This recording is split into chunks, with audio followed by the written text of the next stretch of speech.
Hola, por aquí Alberto Medrano. Continuamos con lo que es el análisis de estructura interna de las compuertas lógicas, familias. En este caso vamos a hablar de forma muy preliminar, introductoria, lo que es la CMOS, que es parte del tema 4 de familias lógicas. Y bueno, aquí básicamente lo que toca es analizar el componente principal que para este tipo de familias es el transistor eh, de efecto de campo. Lo que sucede con este tipo de transistor que digamos van a sustituir en los TTL los transistores BJT que normalmente hemos estudiado. Una de las características de estos transistores es que su impedancia de entrada es muy alta. La corriente de entrada aplicada a su puerta, en este caso G es puerta, es la corriente que necesitan estos dispositivos es prácticamente cero o una corriente muy bajita. Estos transistores, los que más se acostumbra a utilizar para lo que es las compuertas y las familias lógicas CMOS son los de los mejorados, los engage y los de agotamiento. Esto lo vamos a utilizar tal cual como circuitos de conmutación, es decir, como switches que se abren y se cierran dependiendo de cómo se energice desde su puerta. Normalmente para efectos prácticos los de canal N se van a utilizar para conmutar lo que es la señal a tierra. Bien sea va a dejar pasar la tierra cuando se le aplique un voltaje positivo a su puerta. A los de canal N y los de canal P se utilizan normalmente para conmutar la señal de positivo de alimentación. Y para eso pues hay que colocar entonces una diferencia de potencial o conectarlos digamos a tierra a su puerta para que ellos dejen pasar la fuente positiva, siempre considerando la activación de estos transistores desde puerta a fuente. Cuando me refiero a fuente me refiero a S, en este caso source en inglés es fuente, G es puerta o gate y D es el drenador o drain en inglés también. Recuerden que todas estas terminologías normalmente ya cuando se utilizan incluso en las aplicaciones como tal se mantiene las nomenclaturas todas en inglés y también las hojas de datos disponibles están en inglés, así que hay que digamos irnos acostumbrando al menos al inglés técnico para poder abordar este tipo de componentes y cualquier otro en la rama de la electrónica normalmente, ¿no? Para el mejor entendimiento de esto les puedo recomendar es ver este vídeo, está bastante completo y va desde una forma muy didáctica, incluso mejor de lo que yo le puedo explicar por aquí, de que cómo se construye y cómo opera un transistor de este tipo. Bien, les hablo sobre los transistores de efecto de campo porque este es el componente principal en lo que es la familia CMOS y por eso esta introducción. El término CMOS también viene por lo que significa MOSFET, bien, que es tal cual como dice acá, es un semiconductor óxido metálico. Bien, entonces el término CMOS sería entonces semiconductor complementario de óxido metálico, es lo que tenemos acá. Aquí hay una compuerta NOT ya aplicando ya a una compuerta lógica. Así es como sería una compuerta inversora con componentes de la familia CMOS. Como les había comentado, cuando se aplica una señal entre en un 1 lógico, el que se va a activar en este caso va a ser el MOSFET de canal N, dejando pasar la tierra. Cuando se coloca en 1 pasa tierra, y cuando se coloca un 0 Entonces el que se va a polarizar ahora es este transistor y este se va a abrir y entonces deja pasar la fuente y así tenemos un inversor. Si bien el circuito es bastante simple en comparación con lo que es la familia TTL, pues pasan a ser relativamente lentos las primeras familias de los circuitos integrados CMOS, porque el efecto de campo que se genera a través de la puerta no es un efecto, digamos, inmediato. Hay una cierta demora. En el vídeo se explica mayor detalle de cómo es este proceso de campo y cómo la conducción, digamos, sucede. Aunque aquí está resumido, vamos a intentarlo verlo acá, si se los puedo explicar. Tenemos un sustrato de tipo P, tenemos la conexión de fuente y de drenador, tenemos una capa de óxido metálico y la conexión a puerta. Lo que sucede es que estos terminales de fuente y drenador están separados, pero lo que se hace en esta junta de P y de positivo y negativo, y lo que sucede cuando se polariza desde la base, es que hay un proceso de campo que hace que por atracción de física de los electrones y los protones, cuando se coloca una fuente positiva acá, va a atraer los electrones, pero hay un efecto de campo que, digamos, es tardío, o sea, no es inmediato. Hay que esperar que cuando se coloque la señal en la puerta, en este caso parece un transistor de canal N, cuando se alinean los electrones, entonces es que puede pasar a conducir. Entonces este proceso, mientras los electrones se alinean, digamos, producto del efecto de campo que se produce cuando se energiza desde la puerta, en este caso es puerta, una vez alineado es que se puede establecer conducción eléctrica. Aquí tenemos la capa de óxido, la capa metálica y la conexión a puerta. Entonces es un resumen, pero les recomiendo es ver el vídeo. Y bueno, este es el funcionamiento de una compuerta NOT. Eso es como para aclarar el por qué son relativamente lentas las primeras familias, porque de CMOS se han desarrollado múltiples familias de estos semiconductores, de estos digamos, compuertas lógicas, ¿no? Y hay una ventaja sobre esto, es cuando, digamos, se baja el voltaje de operación. A medida que se baja el voltaje de operación, esa transición tiende a ser más rápida.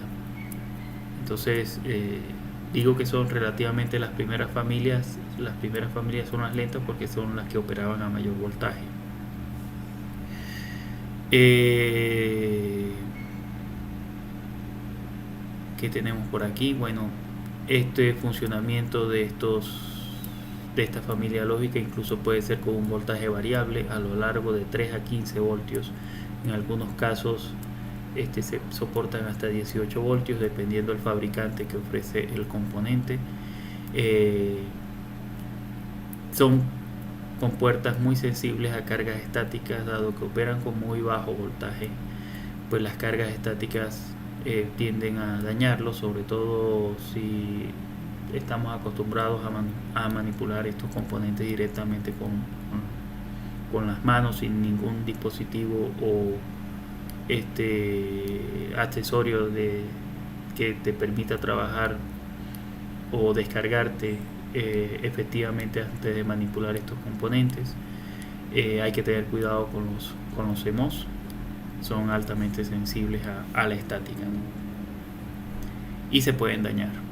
Este es otro tipo de compuerta, este es una NAND, la que normalmente estudiamos. En las otras familias también, y como se observa aquí en la figura, tenemos dos transistores de canal N de tipo efecto de campo y dos de canal P. Lo que sucede es que estas dos funcionan prácticamente como una AND, como unos switches que al estar en uno y uno, pues va a dejar pasar la tierra. pero como esto se activa es con cero, el 1 y 1 no tiene efecto sobre esto, así que están, digamos, conectados a tierra. Y lo que sucede cuando alguno de estos es cero, entonces esta AND no va a dejar pasar la tierra, pero entonces va a pasar un 1 en cualquiera de estos transistores o en ambos, y esto va a generar esta tabla como tal. Bien, un poco de historia sobre la familia CMOS es que esto fue desarrollado a principios de los años 60. La introducción comercial de esto fue por RCA, una empresa de semiconductores en su tiempo, ofreciendo lo que es la lógica, la familia lógica CD serie 4000, que así como otras familias de TTL que salieron luego, siempre se han aplicado optimizaciones, mejoras. Algunas tienen diodos de protección, otras tienen mejoras en los procesos de fabricación. En este caso la serie 4000B tuvo mejoras en el proceso de fabricación y por ende también el comportamiento de estos. Aparecieron otras familias, sobre todo la HC y la HCT sale cuando ya entra en competencia directa la familia TTL-LS, que era la que dominaba cuando salió, y esto permitía entonces tener compatibilidad entre familias, entre TTL y CMOS, porque se respetaban los niveles lógicos o eran, digamos, compatibles. Bueno, por acá vamos a ver un poco sobre la serie CD4000 con entradas y diodos de protección, que es una serie bastante básica, de las primeras. Y bueno, la característica de transferencia de este dispositivo es que es bastante característico, no es una respuesta como la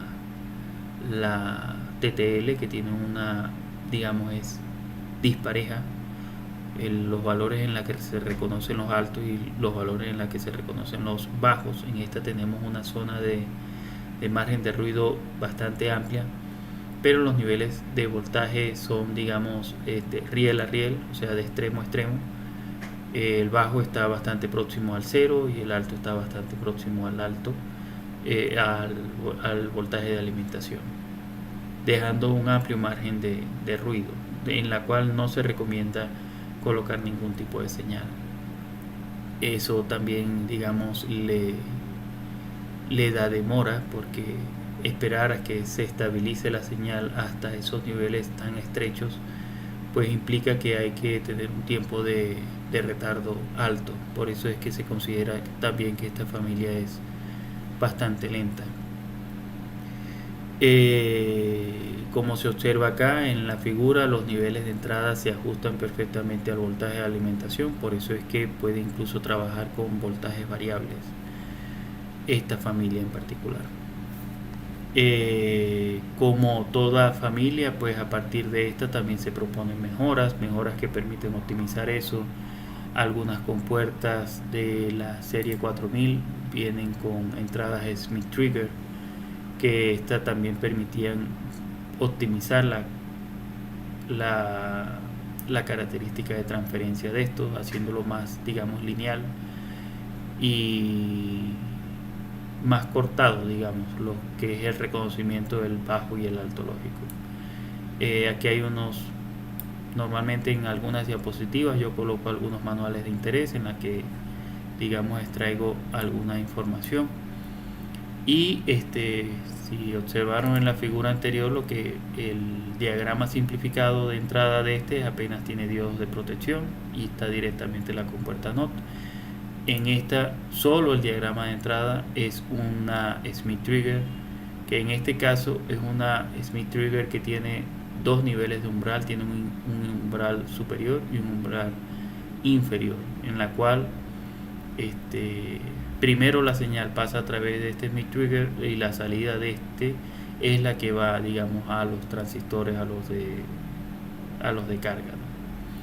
Y eso le da una curva de transferencia característica. En este caso, que tiene dos niveles, pues cuando se alcanza este nivel se sube, pero Si hay un componente de ruido, pues entonces no va a aceptar una señal bajo en este caso hasta que se alcance el umbral de mínimo. Esto es unas características, ¿no? Igual hay otras que tienen una curva, una característica de transferencia donde hay un solo umbral, es decir, que pudiese ser como esta, pero en este caso esta característica de transferencia es porque tiene un Smith trigger con dos niveles, ¿no? Si fuese de umbral simple, pues fuese, digamos, cortado. Tal vez en la mitad de la alimentación pudiese estar cortado o calibrado para que sea mitad del voltaje de alimentación en la cual se tenga en ese caso la transferencia, ¿no?, de tipo escalón.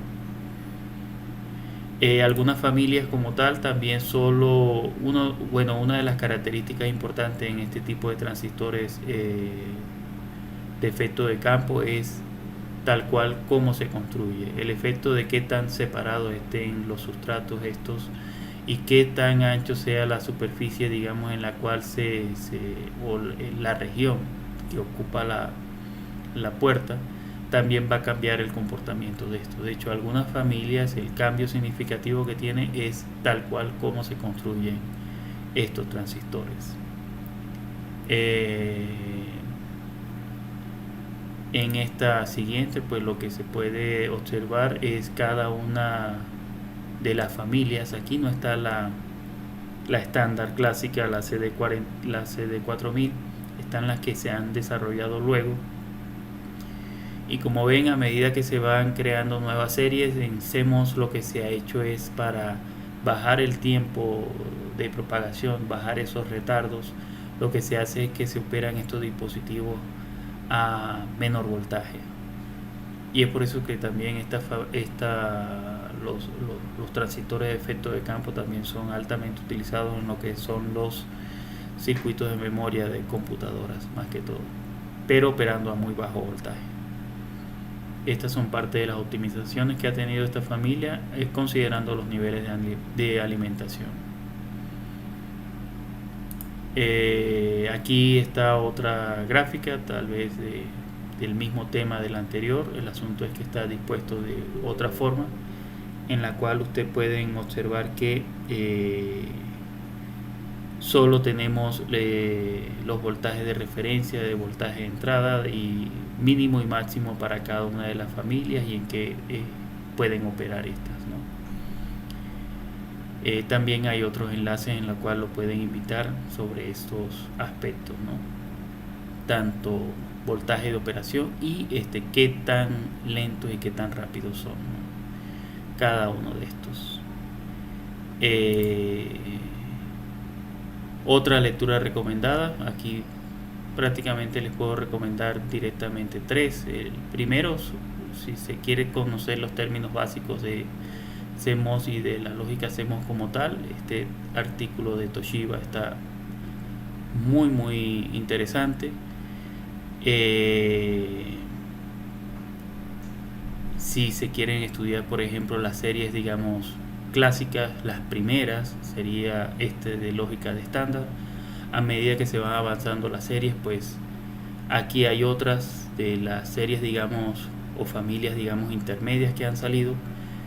Y si se quiere, por ejemplo, el estado más actual sobre eso de la tecnología CMOS, pues les invito a ver el manual de Texas, que está bastante compacto e incluso les puede dictar sobre esos casos específicos en la cual se utiliza CMOS, dependiendo del tipo de producto, si es electrónica de consumo, electrónica de telecomunicaciones, circuito de conmutación de alta velocidad o electrónica de muy bajo consumo. Hay una buena cantidad de familias y cada familia, digamos, está orientada a un, digamos, mercado específico, ¿no? Y esa, bueno, es la introducción a lo que es CMOS, ¿no? Cualquier duda, sugerencia, pues está mi información y me pueden contactar por esa vía. Vale, eso es todo por la introducción de lo que es la tecnología CMOS y nos vemos en un próximo video.